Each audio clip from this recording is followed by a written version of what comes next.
Hello friends, இன்றைக்கி நம்ம சேனலில் பிள்ளையார்பட்டி அரிசி பருப்பு மோதக கொழுக்கட்டை தான் நம்ம இன்றைக்கி செய்ய போகிறோங்க.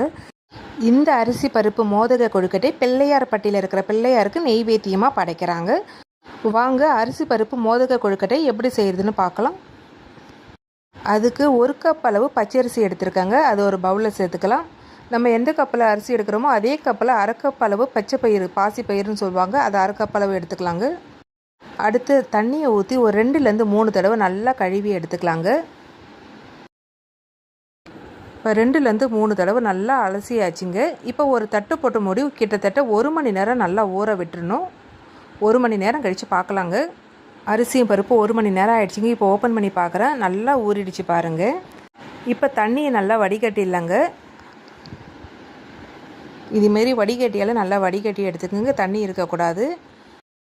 இப்போ வடிகட்டின அரிசியும் பருப்பையும் ஒரு காட்டன் கிளாத்தில் கொட்டி ஒரு 20லேருந்து ஒரு 30 நிமிஷம் நல்லா உணர விடணுங்க. ஃபேன் காற்றுல நல்லா உணர விட்டுறலாம்.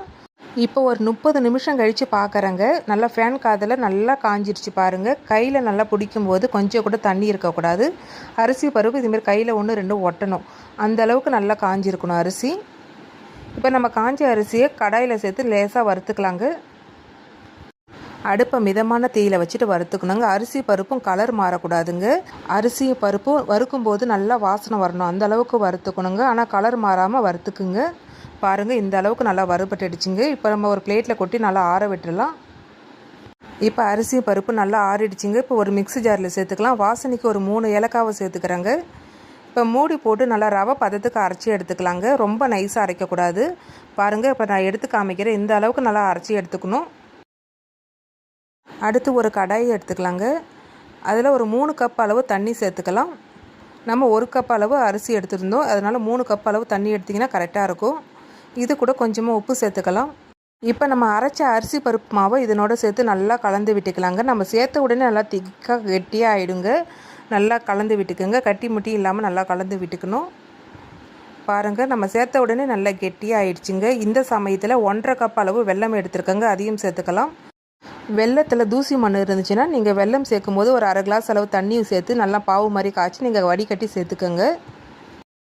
இப்போ வெல்லம்லாம் நல்லா கரைஞ்சி மாவோடு நல்லா கலந்து நல்லா மிக்ஸ் ஆகிடுச்சு பாருங்கள். இந்த சமயத்தில் 1 ஸ்பூன் அளவு நெய் சேர்த்துக்கலாங்க. நெய் சேர்த்து நல்லா கலந்து விட்டுக்குங்க. நெய் சேர்த்து நல்லா கலந்து விட்டாச்சுங்க. இப்போ 1 கப் அளவு துருவன தேங்காய் எடுத்துருக்கங்க, அதையும் சேர்த்து நல்லா கலந்து விட்டுக்கலாம். இப்போ எல்லாமே சேர்த்து நல்லா கலந்து விட்ட பிறகு மாவு நல்லா திரண்டு வரணும் பாருங்கள். பேனில் கொஞ்சம் கூட ஒட்டாமல் இந்த பக்குவம் தான் கரெக்டான பக்குவம். இப்போ ஒரு பிளேட்டில் கொட்டி நல்லா ஆற விட்டுடலாங்க. நல்லா ஆறட்டும்.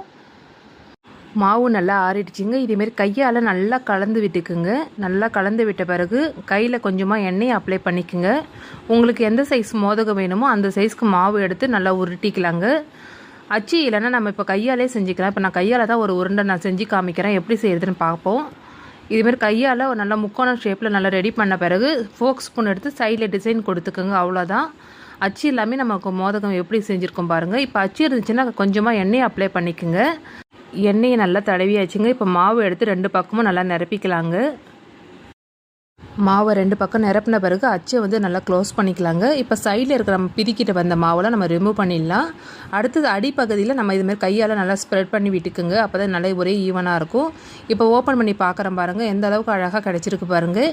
இதே மெத்தடில் எல்லா மாவையும் நம்ம ரெடி பண்ணி எடுத்துக்கலாம்.